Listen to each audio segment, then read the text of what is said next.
Hello friend, welcome to my YouTube channel. तो इसमें हम अपना फिफ्थ पार्ट पूरा कवर कर लेंगे, ठीक है ना। जून 2023 का हम सॉल्यूशन कर रहे हैं। हालांकि मैंने दिसंबर का भी बना रखा है इसका सॉल्यूशन, आप चाहें तो जाके देख सकते हैं। सबसे पहले बात कर लेते हैं इसमें डिस्ट्रीब्यूट सिस्टम की, कि फ्रेंड डिस्ट्रीब्यूट सिस्टम होता क्या है। चलिए मैं आपको एक एग्जांपल देता हूँ। अभी थ्योरी मत देखिए, एक एग्जांपल पहले आप सुन लीजिए मैं क्या कहना चाहता हूँ। सपोज दैट अमेजोन एक कंपनी है, ठीक है, आप भी जानते हैं। अब जिस तरह अमेजोन में सारे फीचर्स वगैरह हैं, तो अमेजोन कहीं पे सेंट्रलाइज होगी, कहीं पे सर्वर होगा उसका। लेकिन अब जो है अमेजोन चाहती है कि वो अपने ही ऐप में एक मिनी टीवी भी कर दे, कि भैया आप मान लो ऐप यूज़ भी कर रहे हैं तो उसमें एक टीवी शो भी यूज़ करके देख सकते हैं, ठीक है। तो नेचुरल सी बात है, उसके लिए डेफिनेटली आपका अलग सर्वर कुछ लगाएंगे वो, ठीक है।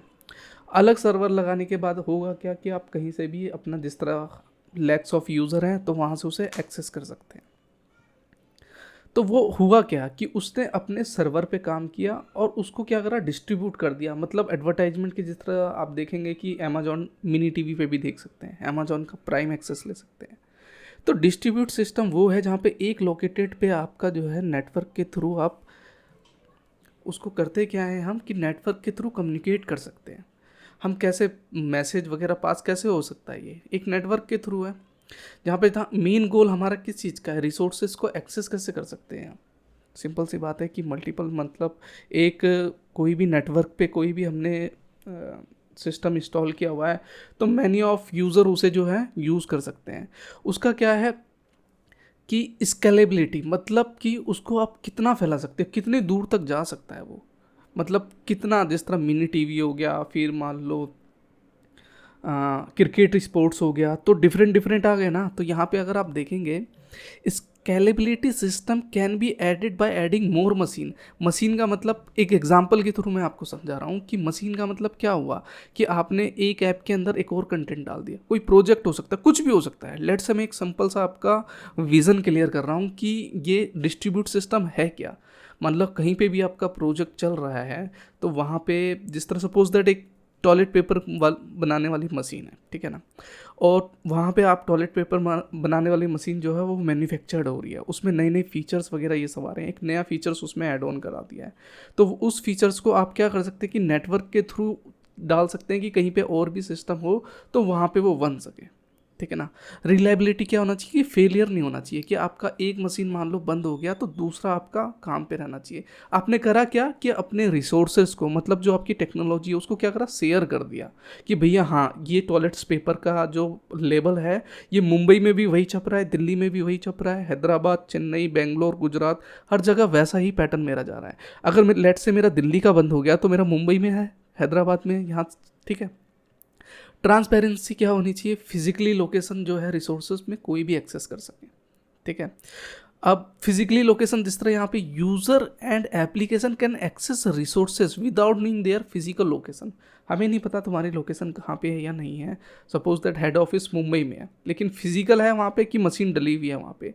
लेकिन वहाँ पे जो एक्चुअल में जो लेबलिंग का काम हो रहा है, जो मॉड्यूल्स वहाँ पे तैयार हो रहे हैं, उन्होंने करा क्या कि उसको डिस्ट्रीब्यूट कर दिया है, ठीक है ना। तो उसकी लोकेशन को बिना जाने हम उसके रिसोर्सेज को एक्सेस कर सकते हैं। कनकरेंसी यहाँ पे देखेंगे, multiple process run currently leading to efficient resources utilisation. Maximum हम कैसे यूज़ कर सकते हैं मल्टीपल प्रोसेस।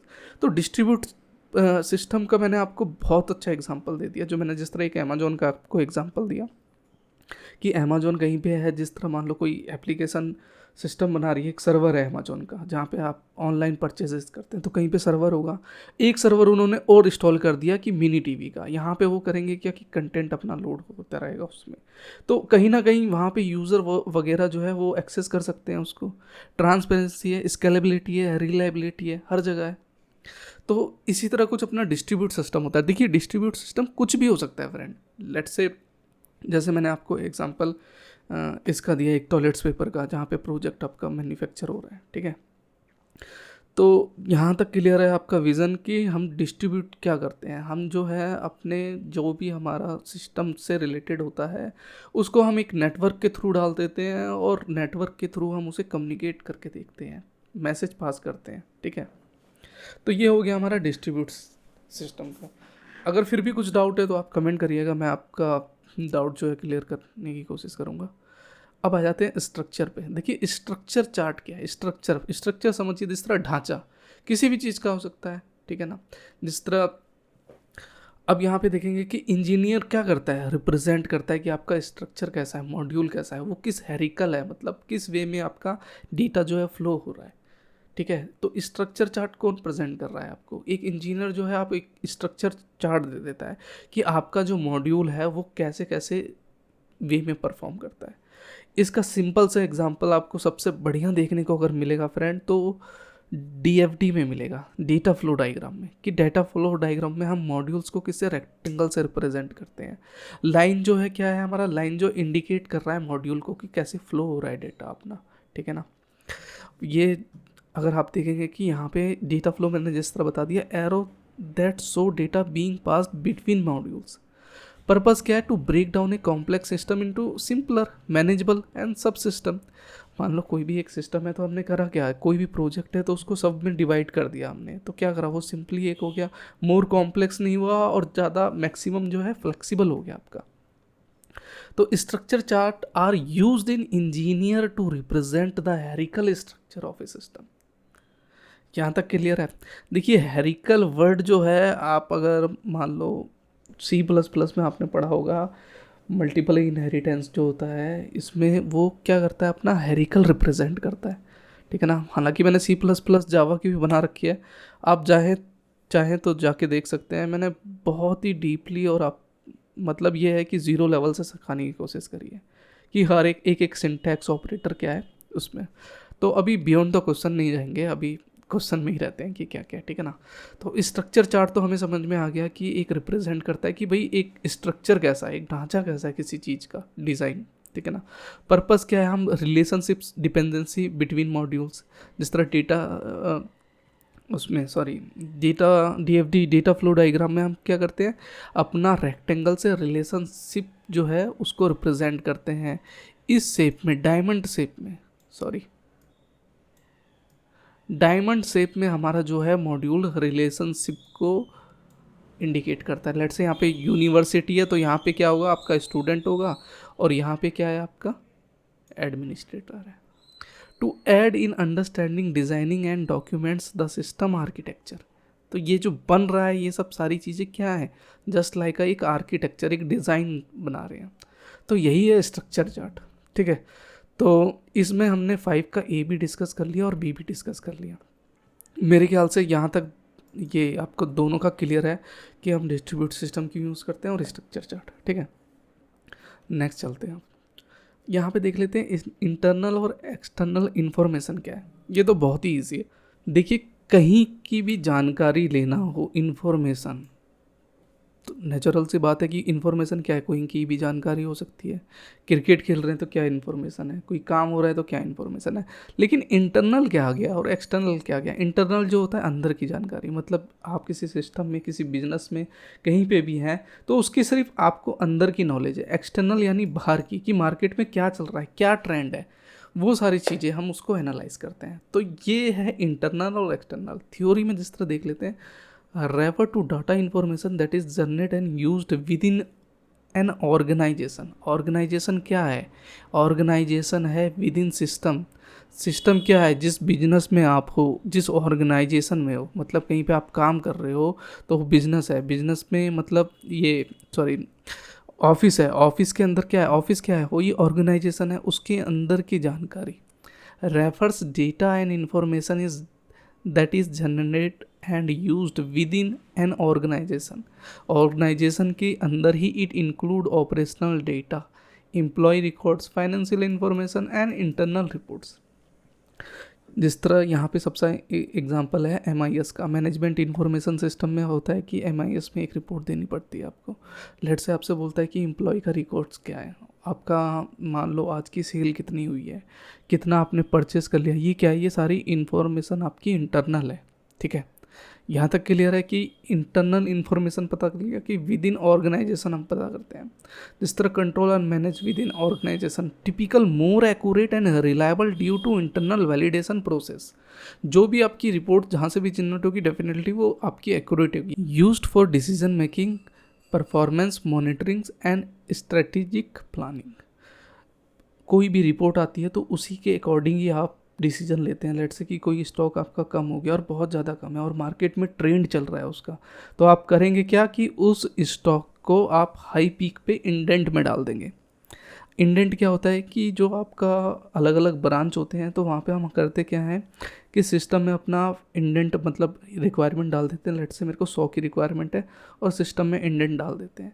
तो नेक्स्ट डे जब भी कोई मतलब ऑपरेटर जो आएगा वहाँ पे वो देखेगा कि कहीं इंडेंट में कोई रिक्वायरमेंट किसी ब्रांच की आई हुई है, तो वहाँ पे वो इंडेंट देखेगा हाँ इस ब्रांच में है।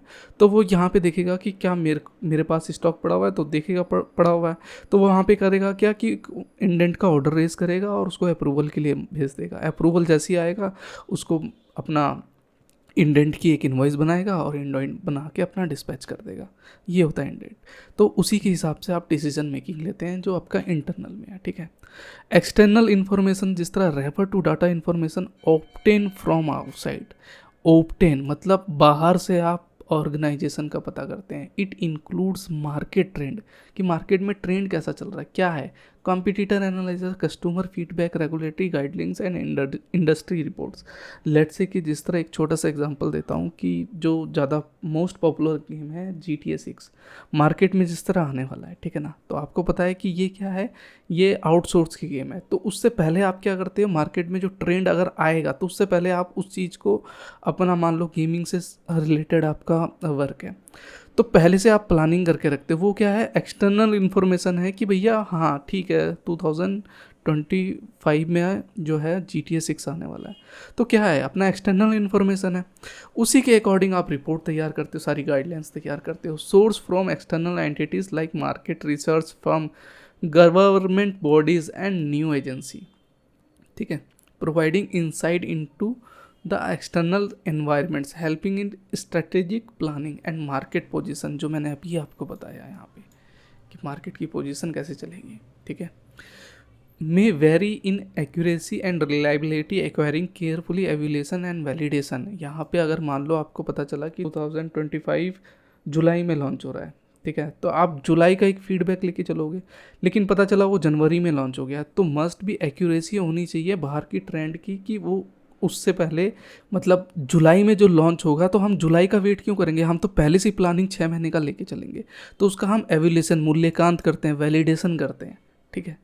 तो मेरे ख्याल से एक्सटर्नल और इंटरनल आपको क्लियर हो गया होगा, ठीक है ना, कि एक्सटर्नल इन्फॉर्मेशन क्या है और एक्सटर्नल इन्फॉर्मेशन क्या है।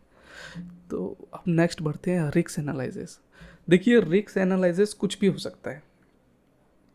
लेट्स से देख लीजिए किसी प्रोजेक्ट में आप काम कर रहे हैं, ठीक है। अब प्रोजेक्ट में काम कर रहे हैं तो प्रोजेक्ट में कहीं भी रिस्क हो सकता है कि आपको एक बिल्डिंग बनाने का काम दिया है तो वहाँ पे रिस्क हो सकता है, ठीक है। लेट्स से कोई आपको एसी बनाने का काम दिया हुआ है और लेट्स से कि आपको 1000 एसी जो है मैन्युफैक्चर करने हैं, तो वो क्या है आपका एक प्रोजेक्ट है। प्रोजेक्ट में आपका रिस्क क्या आ सकता है, रिस्क सबसे बड़ा जिस तरह यहाँ पे आइडेंटिफिकेशन करते हैं उसमें हम डेड पॉइंट देखते हैं। हो सकता है कि आप जो मैन्युफैक्चर कर रहे हैं कि समर सीज़न एंड हो जाए और फिर आपका मैन्युफैक्चर टर्न हो, तो वो क्या हो गया, रिस्क हो गया। क्यों, क्योंकि आपका प्रोडक्ट जो है भाई विंटर में कौन खरीदेगा, विंटर में तो कोई एसी नहीं खरीदेगा ना, खरीदेगा तो समर में ही। तो यहाँ पे हम इसीलिए रिस्क आइडेंटिफिकेशन कर रहे हैं।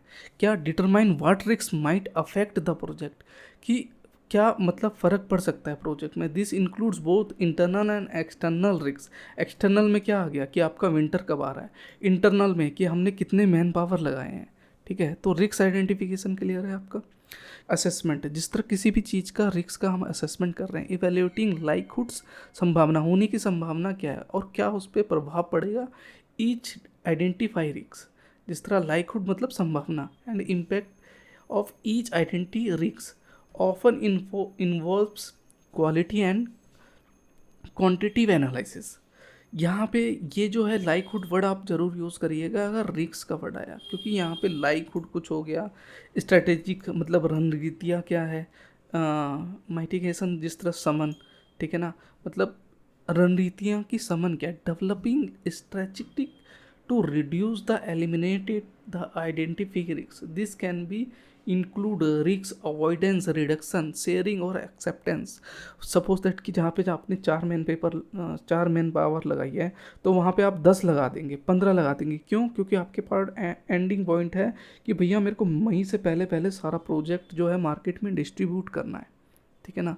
तो अगर नहीं हुआ तो वही है, इसीलिए स्ट्रेटजी की रणनीतियाँ देखना पड़ता है जो अपने सिस्टम को मिनिमाइज कर सके, मैक्सिमम जो इम्पैक्ट पड़ेगा अपने सिस्टम पे कि क्या चीज़ होने की संभावना है रिस्क में.